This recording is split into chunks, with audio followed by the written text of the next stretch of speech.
Hi guys, welcome to Together with Temis. This is the Fadoji Timi family. My name is Temitayo Fadoji Timi. My name is Temilola Fadokitimi. Welcome to our YouTube channel. If you are new here, don't forget to subscribe and turn on the post notification. And like, Yeah, we're actually doing this video to document our journey. Last December, during the holidays, we actually went to Benin Republic. We drove down. It was a road trip. Our first road trip. I drove down from Lagos to Benin Republic. that was about 6 hours. Yeah, I think it was even more. Yeah, but know. we took a break in between. So Yeah. So this video would document all our journey from Lagos to Benin Republic. We would also talk about our experience at the Seme border. We'd also talk about our experience with the security operatives, custom officers, police officers on the road. Did they harass us? did they request for bribe? Did they request for bribe? All of those things, we're going to talk about them, including how we were able to take our car from Nigeria to Benin. So keep it locked down once again. This is Together with Temis.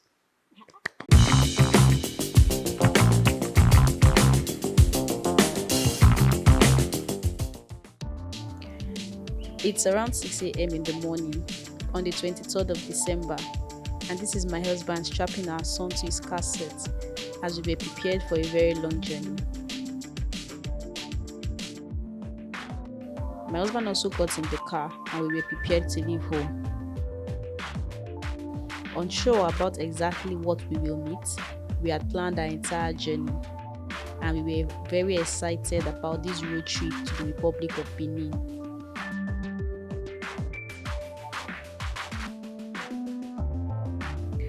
We drove out of the compound and we were ready to be on our way. We had checked Google Maps and the estimated time for our journey was about 4 hours 30 minutes.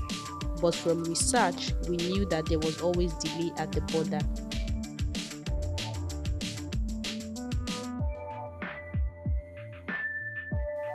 This is our car leaving our streets and our community. It's still very early on Saturday morning and we were not expecting to meet traffic around this time until this happened. This is Lagos indeed. People wake up very early and leave their houses as early as 5 a.m. to pursue their daily activities. The drama is not done yet.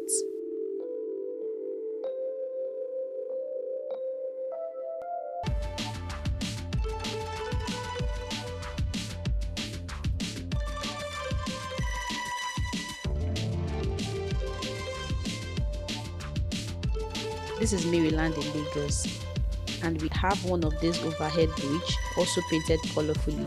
Though this artwork is for advertisement, it is equally beautiful to behold. Remember, we were crossing to the Republic of Benin through the Badagry border. So from Maryland, we passed through Anthony to connect Oshodi and onto Oworonshoki Oshodi Apapa Expressway. And there's a very massive road construction network going on. The bridge is beautiful and very long. From the Oshodi Apapa Expressway, when we got to Mile 2, we connected Lagos Badagry Expressway. 500 meters. Turn right, take the ramp to Badagry.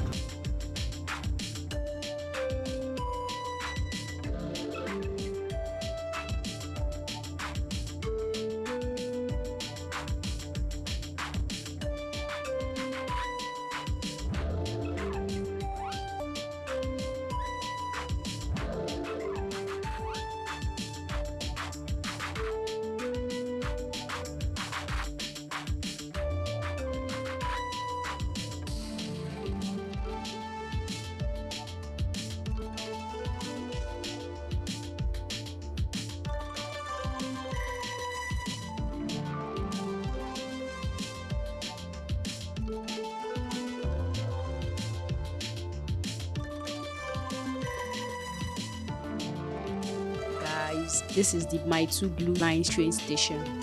It is not only very big, it is also beautiful and glows with light at night.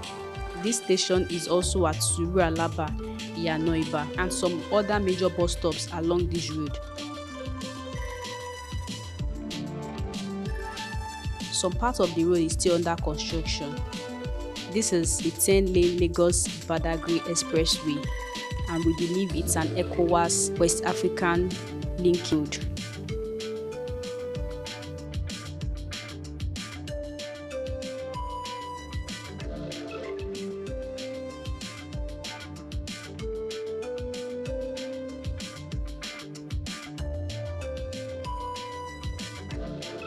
At this point, we have been traveling for about 2 hours.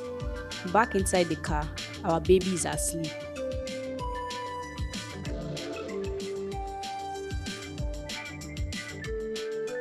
My husband and I were also chilling while enjoying our trip and the view that came with it.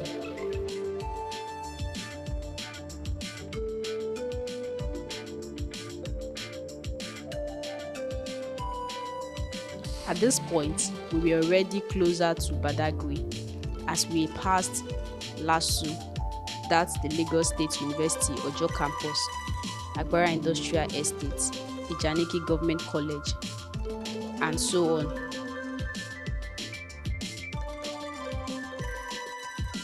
It was a very interesting journey till we got to Badagry, and then we started meeting the custom officers after the Agbara Industrial Estate. That's where we started encountering custom officers and immigration.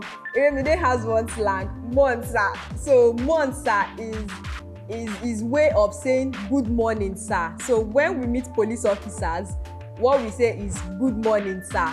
That's the first way we interact with them. We encountered a lot of custom officers, and when they ask for a bribe, we just be like, Oga, we don't have change here. I think let me quickly say something there, right?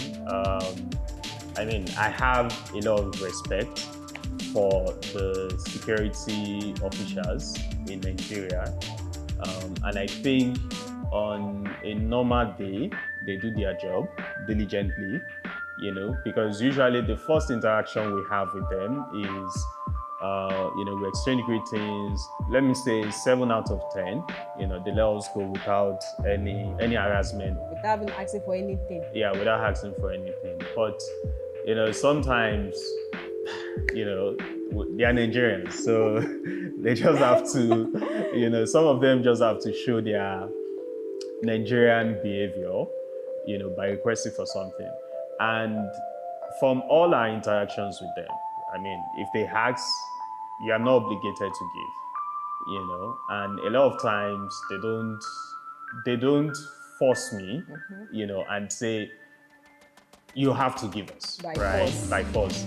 So if I tell them I don't have, then they let us go, right? And I think it's also important to also mention that when, police officers talk you should actually stop, right? And also accord them the respect that they require, because they are human beings as well. I can't come to your office and talk to you rudely and then you still attend to me. So it's also the same thing with them. So I just wanted to say that, just to chip in that. Yeah. Yes, we got to the border, and it's another story. It's another story, but I would let my husband give us a detail of the story, because I was for the first part of the experience at the border, I was sitting in the car and he was the one facing them, so I'll let him do that. So I think one thing about Nigeria is, if you want to do something the right way, they will intentionally put some roadblocks or some bureaucracies and all that, just to frustrate you so that you don't do it the right way. And maybe you pay someone to do it for you. Our experience at the semi-border was totally different from what we had imagined. I think we spent a total of 4 hours just to stamp our papers, and stamp our car document. So it's the motor vehicle insurance certificate, the brown card certificate, just to stamp that and leave. It took us a total of 4 hours or more, to be able to complete that. And so before the journey, I made some research on what we needed to drive from Nigeria or from Lagos to Benin Republic. And some of those things are the international driver license, which is issued by the police, the brown card, which is issued by the insurance company, your customs paper for the car, it has to be complete, your yellow fever vaccine, Passport. your international passport as well. Make sure they are all up to date. Now, if you are driving to Benin or to any West African country, there are, aside from your international passport, your yellow fever vaccine, there are other things you need. One of them I already mentioned earlier, your international driver license, you need that. Your brown card insurance, motor vehicle certificate, right? Now, when I was doing research online, I only saw brown card, brown card insurance. So, and that was the only thing I got. The first time I drove into the border, the first thing they said was, "Where's your brown card?" I showed them, and they said, "Okay, this is not this is not brown card." And I'm like, "But this is what I saw online, right?" And of course, I called my insurance, tried to relate the current situation with them, and they said, "That's all you need," and all that. So one of the custom officials brought, a card, for me to see, and she said, "This is the motto." In fact, she called it brown card, right? She called it brown card. I'm like, "But this is not brown card, right?" I brought out my brown card insurance, and on the brown card insurance, they wrote brown card, and I said, "This is brown card." They said, "This is not brown card," And like I said, there's a way the system will frustrate you if you're trying to do it the right way, right? Long story short, I can't drive my car without the brown card. How much is brown card? They said, She told me that she said we need to pay 30K somewhere, 20K somewhere, 5K somewhere, yeah. And that's where you said no. So I think even before that, she said, so the brown card was the first thing that was mentioned. And I was like, "Oh, okay, it's brown card. Let me pay for it, then we'll get out of here." She said the brown card was 20K. So I was like, okay, 20K. Once I pay that, then we can leave, right? But I negotiated, of course. I'm Nigerian. I negotiated to 15,000 naira, and of course, because they did some dilly-dallying before they agreed. They accepted 15K. So I paid 15K for brown card at the border, right? There was a guy who took it back, they signed, they wrote my details, and then they stapled the brown card insurance on the brown card. After I had already paid, I think they were processing the brown card. So she now said, "Okay, you need to stamp your international passport. You will need to get laissez-passer." Now, I would come to laissez-passer. So you need to stamp your international passport and laissez-passer as well. And I think she said international passport was 1,000. Yes, international passport per international person.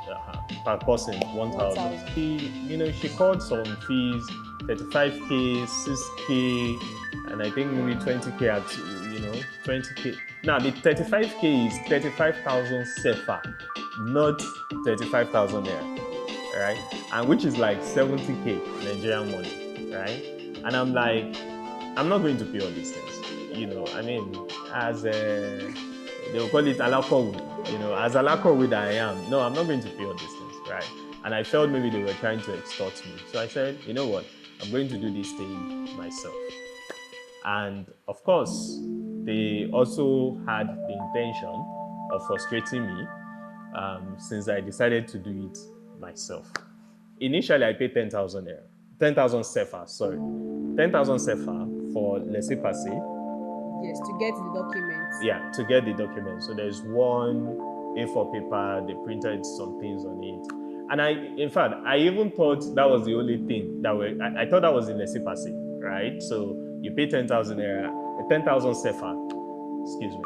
You pay 10,000 CFA and that was it, right? So after we did that, then I took it back to the Benin's immigration stand. And then the guy now told me I'll pay 35. And I'm like, now at this point, we were already tired, we were already frustrated. It's been about Because 3 hours. at some point, I had to stamp the Nigerian passport. I first of all went to the wrong side. I went to the exit side, so as if, they want to stamp me out, and out of Benin, then I'm going to Nigeria. I went to the wrong place. They stamped me there.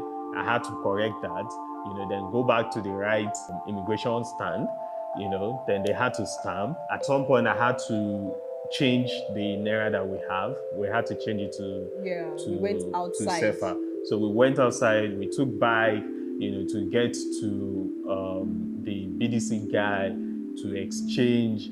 It was very stressful, very stressful. And mind you, we haven't eaten. I don't think we've eaten at that point. Yeah, we only took breakfast. Yeah, we only took breakfast, right? And we also have our son with us. It was very frustrating, right? So at the point where I went to the Benin's immigration stand, the police officer said, I will pay 35,000 CFA. And I'm like, from where to where? Have I not paid 10? I paid 10,000 CFA somewhere, right? For them to give me laissez-passer. Now, so once you get the laissez-passer, the police also has to stamp, that you are going into the country. So, and I said, I've already paid that. So why do I need to pay 35,000 CFA? At the BDC, when we were trying to change money, we changed 70,000 naira for 39,200 and paid 10,000 CFA for the laissez-passer. And so out of our 39,200 CFA, we have 29,200 CFA left. In between the back and forth, going up and down, I actually met someone who, told us the breakdown, the original breakdown, of the fees, right? For example, it was the one who told me that this card actually goes for 5,000, right? And the laissez-passer is 35. The officer will say 35, but we can negotiate to 30. So at that point, I negotiated to 30, right? And he said, okay, bring 30. And when we counted the money was not even up to 30,000, right? It was 29,200, yes, right? 29,200. The money was 29,200. So, and I don't want to go back to go and withdraw, or to go and convert the naira that was with me. So we had to beg you. I just begged it, right? Yeah, I begged it. I was like, okay, see, please. As I am. In fact, even the way I was saying it, I was tired, I was frustrated, right? Because of the back and forth, right? So eventually, he agreed, he accepted the 29,200, and he allowed us, he stamped the brown card, and yeah. So that ends our ordeal. Let me call it ordeal at the semi border. Yeah, so we had to go back, make a U-turn, and headed for the Benin gate. Yeah. And we were able to drive into the Republic of Benin. Yeah, so how do you feel when we're leaving the house, the journey till we got to that point? I was in high spirits. I had a lot of hopes, it was going to be an adventure, a family time. I had some expectations, right? Okay, we already planned our routes, things we need to do, where we need to go, and all that. So there was those expectations. Yeah. So I was very happy, and this was actually going to be our first road trip. Yeah, even me, I was happy. That time of the year I always look forward to. I always look forward to December. The 2 weeks. plan was to stay for 2 weeks, and yes, 2 weeks was a lot of time for me. That happiness, the excitement was really there. So our first stop was Porto-Novo. From the plan we drew, we'll first of all go to Porto-Novo, since Porto-Novo was closer to the border.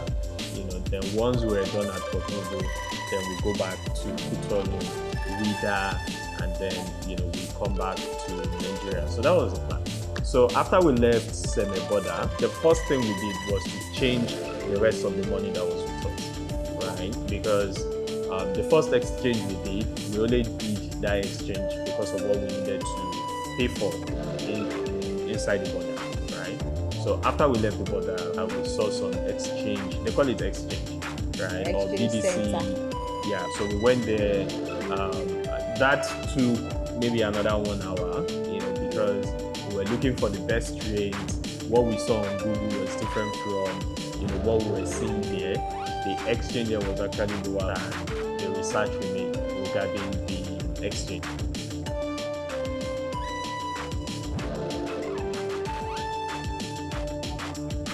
While my husband was at the exchange and we were waiting in the car for him, my attention was drawn to this woman loading her bike with her goods. There are lots of women cyclists in Benin.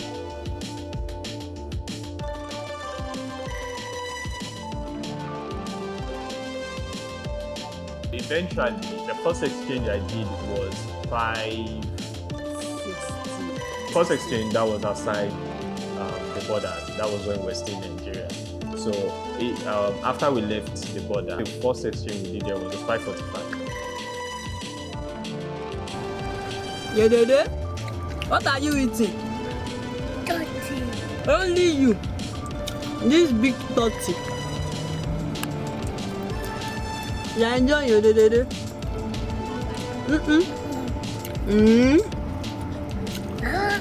Hello. Hello, dede eating 30. I noticed the woman was about to leave, but her bike was overloaded. She couldn't manage it. Baby, dirty. Baby, dirty. What? Baby, dirty. Iremide is learning so fast, and the smile on his face whenever I enjoy his meal is everything to us. We also try to get a SIM, as roaming on your network sometimes isn't always friendly, but we couldn't because it is weekend. We started our journey back to Porto-Novo, and then the police officer stopped us. I think was it a police officer or a soldier? I think the way he dressed was a soldier. He stopped us, and he had to laissez-passer. Of course, they speak French in Benin, so we don't speak French. But the only thing he said was laissez-passer, and I know what he was asking for, so I gave him the laissez-passer. He checked our boots, and then he set us up. He said we can go. And I think after we left there was traffic, on the way to Porto-Novo or Porto-Novo. On the way to Porto-Novo, there was traffic, and Yeah, we were tired, hungry. Iremide wants water, and it was a whole lot. Mommy, water. Where is Water. water? Oh, it's a bottle of water.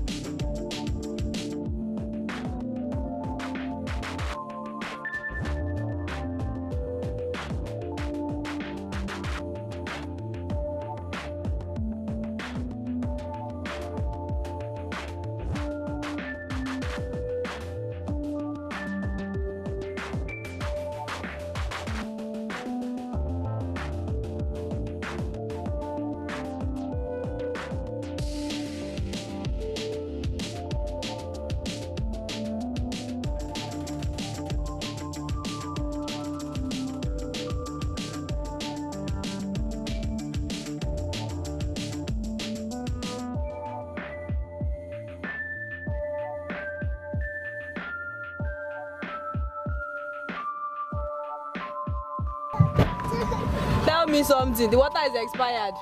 How did you know? Movement of your mouth. And when you gave her that, she should not work. Can you imagine?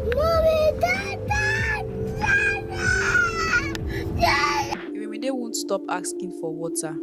We were all famished and exhausted, and unlike Lagos, there was no trading in traffic.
The view on our way to Porto-Novo was beautiful, and we passed through the center of the city.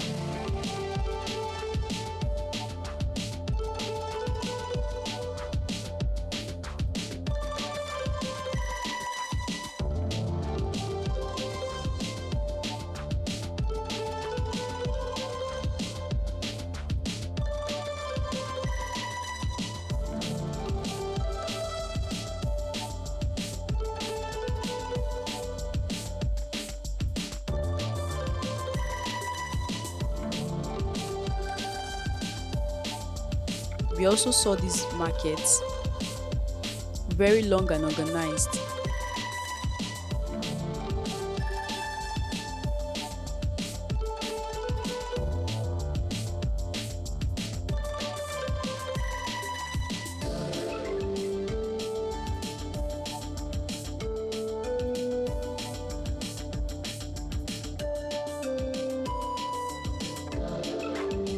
Most traffic lights were not working, and the ones that were working were faulty. Watch the counting sequence of this one.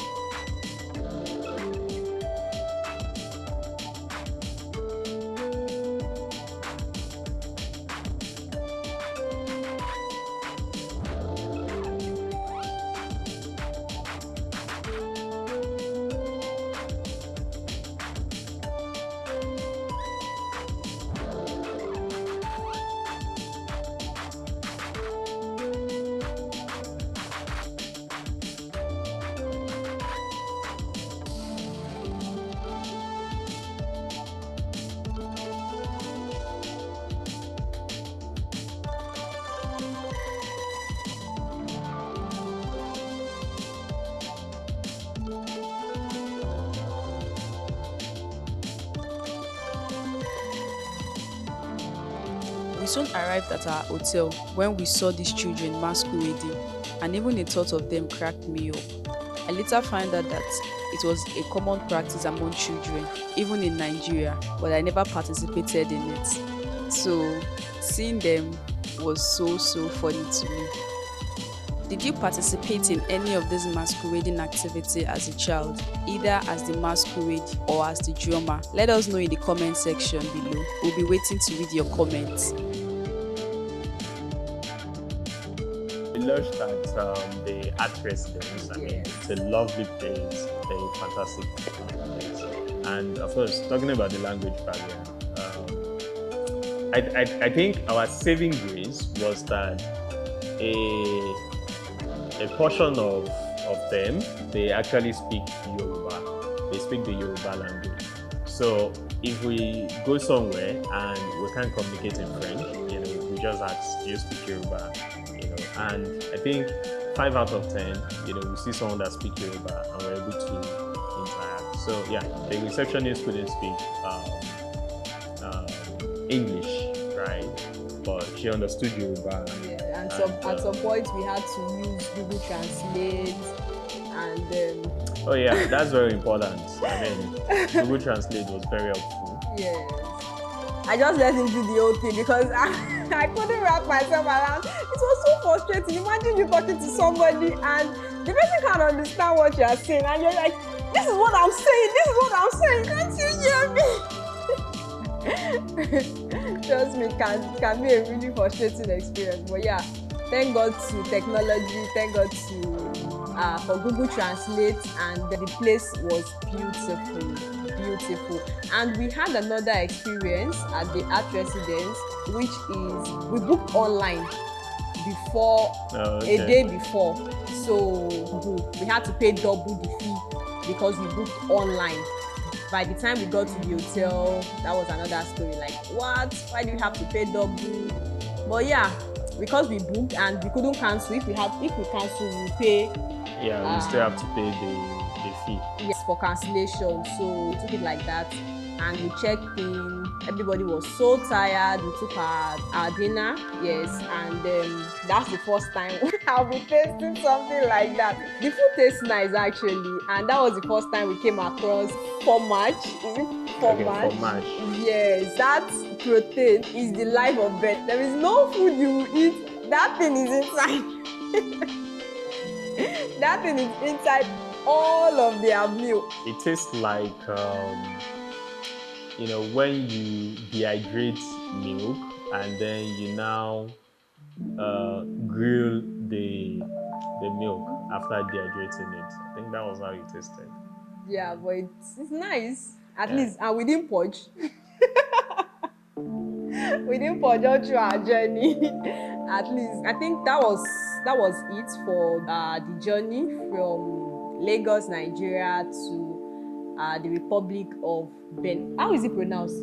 Benin or Benin? So interestingly, it's actually Benin. It's not Benin. It's Benin. Okay, Republic of Benin.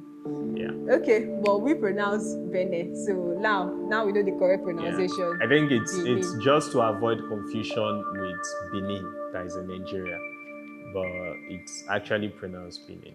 Benin. Okay. And we also found out that Benin was actually founded by Nigerians. I mean, it was part of Nigeria before the split. Yeah, we had a lot of experience, which we will be sharing in our next videos. Stay tuned and subscribe, like, share, and we'll see you in the next video. Bye-bye.